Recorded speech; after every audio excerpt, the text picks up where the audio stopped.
Olá, amigos. Aqui estamos de volta. O ano está terminando. Um ano de experiência de vida. As lembranças festivas, o colorido das luzes, tudo prelibando um momento de expansão feliz na família. Me lembrei de uma compositora que escreveu um hino lindo sobre o Natal. Diz assim: quando o Natal vai chegando, o mundo fica contente. São tantas as coisas boas que nascem dentro da gente. E eu estava pensando nisso, as coisas boas que nascem dentro da gente. Na guerra, o cessar-fogo. No Natal não pode matar, não pode soltar bombas, não pode destruir. Por que só no Natal? E os outros dias? Naquele dia não se pode matar, nos outros podem. Então a coisa boa que nasce dentro da gente é só para um dia, ou dois, ou três? Não vale para uma vida toda? Não foi para isso que Jesus veio à Terra. Ele veio para uma lição mais perene, mais demorada, que ficasse conosco para sempre, no momento que entrasse no coração, nunca mais saísse. Foi o que aconteceu no encontro com a multidão e os discípulos que ali estavam em torno de Jesus. As crianças entraram correndo naquela algazarra que é tão comum da criança, que gargalha, que bate o pé no chão. E então os discípulos tentaram obstaculizar a aproximação das crianças. E Jesus então, levantando a mão, disse: deixai vir a mim os pequeninos, não os impeçais. Então os discípulos pararam e as crianças chegaram correndo. E ele estendeu os braços e pegou um dos meninos e colocou no colo. Interessante a gente pensar, no meio de tantas crianças, por que aquele? Será que é porque ele estava na frente de todos? Será que é porque ele era especial? Por que ele pegou aquele menino? Então, esse pensamento que fica em nossa mente também ficou na mente de João, o evangelista. Por que aquele menino? E ele começou a observar o menino, que era alegre, brincalhão, correndo diante das outras crianças. Mas depois que Jesus o colocou no colo e depois que o colocou de volta ao chão, o menino mudou. Não correu mais, ensimesmou-se. E nas outras aparições de Jesus, nas outras vezes que ele veio para pregar, João percebia que o menino estava lá, não correndo com as outras crianças, mas assentado, quieto, ouvindo Jesus. Depois da crucificação, e depois que João partiu com Maria para Éfeso, ele não deixou de pensar naquele menino e resolveu voltar a Jerusalém para procurar a criança, saber de quem era, filho de quem, onde morava. Procurou e encontrou. Era um menino de rua, não tinha família, não tinha ninguém. E ele o encontrou e, conversando com o menino, perguntou a ele como era a sua vida. E ele disse que vivia só, não tinha família, perdera muito cedo seus pais, não tinha ninguém. Vivia de pequenos furtos, furtava uma fruta aqui, outra fruta ali, e assim ia sobrevivendo. Ansiava por um carinho de mãe, pela ternura de um pai, mas não tinha. Até que naquele dia especial, alguém o tocou. E tocou de um modo diferente, como ele nunca havia sido tocado anteriormente. E quando Jesus o levantou e o colocou no colo, Era como se o seu pequeno mundo de repente se desmoronasse e um novo mundo se erguesse. Nunca mais foi capaz de furtar. Pedia uma fruta aqui, uma fruta ali, um pedaço de pão. Se recebia, alimentava-se. Se não recebia, não se alimentava. Mas o toque daquelas mãos ficou impresso no seu corpo. E à noite, quando o frio batia e os seus dentes trincavam, parecia que ele sentia de novo aquelas mãos o envolvendo numa ternura gigantesca. E ele então se aquietava e adormecia. João ouvia aquelas palavras tão semelhantes às que ele sentia dentro dele. Depois que recostou a cabeça no peito de Jesus, nunca mais ele foi a mesma pessoa. Era diferente. E também quando se sentia oprimido, triste, ele se recordava daquela aproximação. E então era como se o mundo se tornasse primaveril. E tudo mudava junto de João. Por isso ele entendia aquele menino. E a partir de então, João o levou com ele para Éfeso.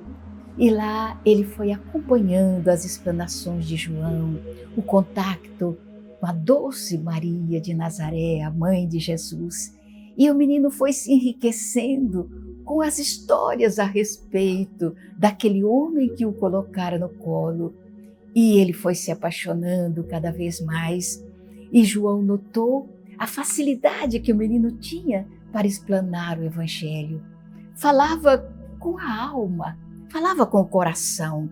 E as notícias que escapavam dos seus lábios a respeito de Jesus, era como se ele tivesse convivido com o divino amigo durante toda a vida, apesar da sua juventude e apesar de o mestre já haver partido há tanto tempo. E era assim que acontecia com Inácio de Antioquia. Falava de Jesus, falava do seu nascimento como se tivesse estado ali presente. Parecia recordar-se dos mínimos detalhes do acontecimento que se deu na manjedoura, a expressão fisionômica da mãe de Jesus, a ternura dos olhos de José, a quietude dos animais, o calor que havia ali dentro apesar do frio lá fora, a chegada então dos pastores e mais tarde a chegada dos reis magos. Tudo nos lábios de Inácio era como uma divina epopeia que ia se derramando sobre as criaturas que o ouviam deslumbradas. E João pensava, oh meu Deus, o Senhor sabia quem ele colocava no colo e sabia também da importância que ele teria no futuro para os novatos que chegavam. Aqueles que estavam feridos, magoados, atormentados, desvalidos, e diante da voz daquele jovem, de repente se empolgavam com a imagem de Jesus. E o mundo se tornava diferente, e o mundo se tornava mais bonito, porque a alma estava mais livre, mais liberta, mais bonita também. O tempo foi passando. João partiu também para o mundo espiritual e Inácio se incorporou ao número daqueles que partiam pelo mundo pregando as notícias do Evangelho. E a palavra nos seus lábios tinha a doçura do mel, tinha a ternura do rocio suave da brisa que soprava, tinha o perfume da primavera boa, da chuva caindo na terra e daquele perfume que subia da terra molhada, falando a respeito do divino amigo, consolando corações, eternizando a presença de Jesus na terra. O tempo foi passando e o pregador foi ficando cada vez mais famoso, até que, na cidade de Roma, quando a sua voz se alteava para falar de Jesus, quando a sua voz se alteava para falar do seu nascimento, da sua chegada à terra e de como o mundo pareceu mais contente, como se o próprio Deus de repente se curvasse, beijando a terra e alcançando a cada criatura. Aquela noite, a noite do Natal, foi extraordinária. O céu se bordou de estrelas, havia música no ar, como se menestréis invisíveis tocassem harpas eólias, fazendo com que houvesse paz no coração dos homens. Inácio falava quando os soldados entraram. E então, alguns cristãos, assombrados, desejaram fugir ou desejaram se defender. Mas aí a voz do orador se ergueu para dizer: somos cristãos. Não podemos ter uma vida diferente da vida do nosso Mestre, o nosso Senhor.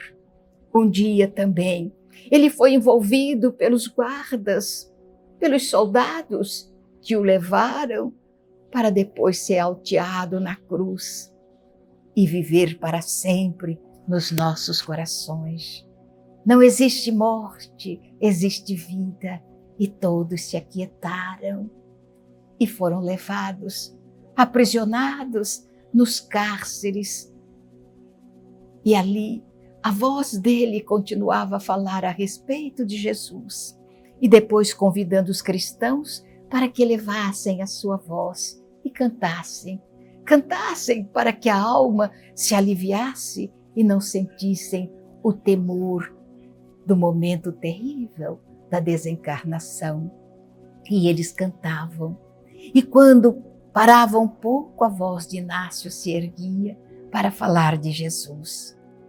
Foram todos para o circo, tangidos pelos soldados que os empurravam. As feras estavam na expectativa do banquete que ali iria se estabelecer para eles. Estavam famintos, alguns dias sem alimentação, e esperavam. Os cristãos entraram cantando no circo, enquanto a multidão apupava, enquanto a multidão gritava. Inácio os pacientava como um peloureiro com as suas ovelhas, acalmando, tranquilizando. Ajoelharam-se todos e as feras foram soltas. O banquete terrível se fez sentir. Inácio, de joelhos, fechou os olhos e ficou na expectativa da pata terrível do animal em seu corpo e aguardou. Senhor, eis-me aqui, dizia ele em pensamento. Aceita-me, Senhor, no teu reino de luz, no teu reino de amor. Perdeu-se na oração que fazia, mas percebeu de repente o silêncio, um silêncio em torno dele. Abriu os olhos, acreditando que já havia atravessado a aduana da morte. Todavia, olhou em torno de si e viu os pedaços dos corpos que estavam esparramados nas areias do circo. Aquelas criaturas que haviam sido presas juntamente com ele estavam todas mortas. Os animais saciados estavam deitados, tranquilos, e viu que, distante, os soldados olhavam assombrados para ele, e ele mesmo estava assombrado. E então ajoelhou-se novamente e começou a chorar. Senhor, Senhor Jesus, não aceitaste então a minha doação? Não sou digno de entrar no seu reino? Por que, Senhor? Porque todos morreram e só eu fui poupado. O que foi que fiz de errado, Senhor? Por que não me aceitaste?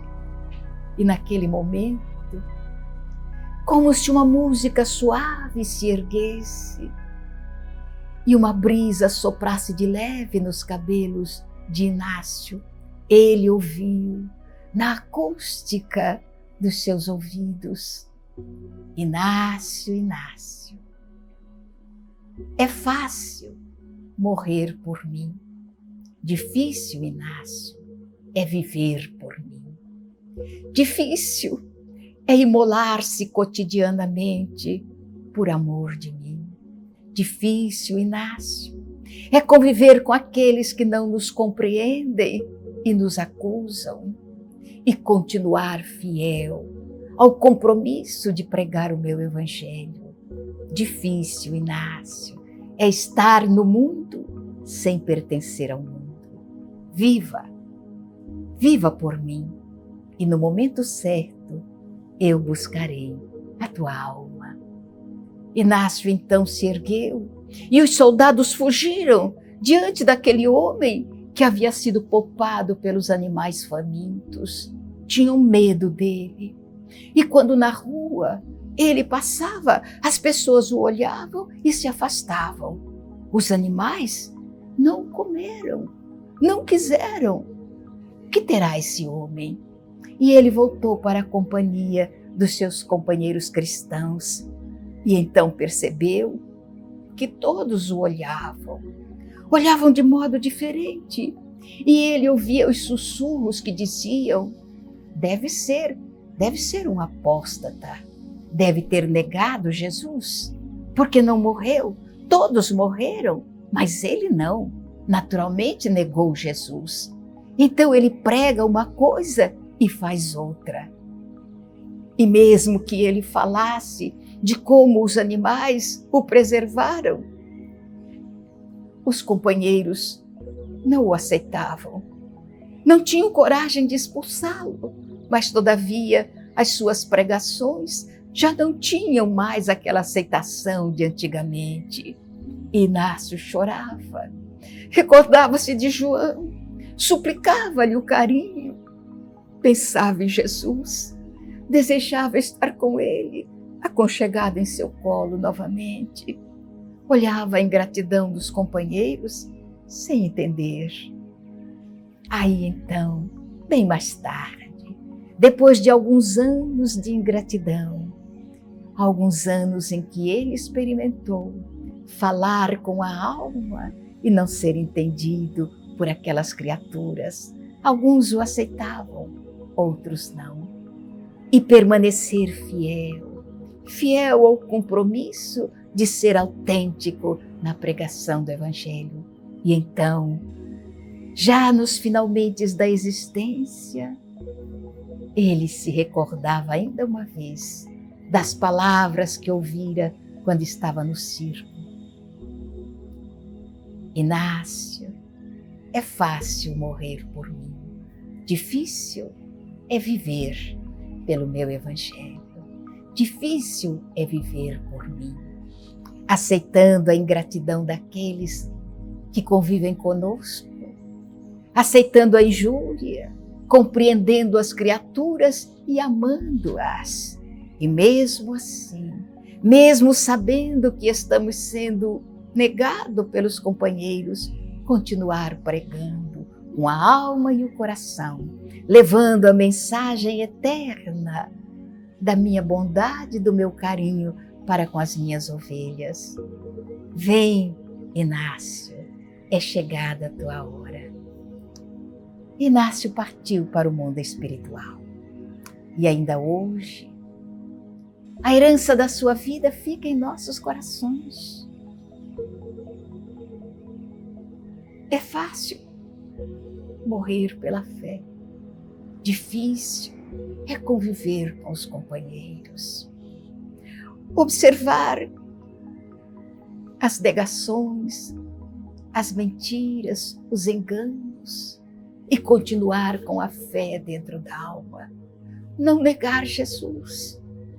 Enquanto convivemos com aqueles que sorriem diante de nós e nos negam pelas costas. A vida é assim. É um hino de esperança, como dizia o Senhor Guimarães, mas é também um testemunho constante, onde vamos demonstrar a cada dia, no seio da família, entre os companheiros, na casa cristã onde trabalhamos, vamos testemunhar a nossa fidelidade a Jesus, continuando aprendendo e tentando fazer o aplicativo desse aprendizado constantemente. E lembrar, no momento em que, no âmbito familiar, elevarmos a nossa voz para dizer Feliz Natal, que esse Feliz Natal seja o nosso testemunho também de fidelidade cristã. Não desejar apenas um Feliz Natal naquele momento, mas todos os dias. E quiçá também, suspendermos fogo, como fazem os que guerreiam, mas não por um dia ou por 3 dias, por uma vida toda. Suspendermos os canhões das palavras ásperas, das atitudes negativas e sermos gentis e bons todos os dias da nossa vida. Feliz Natal!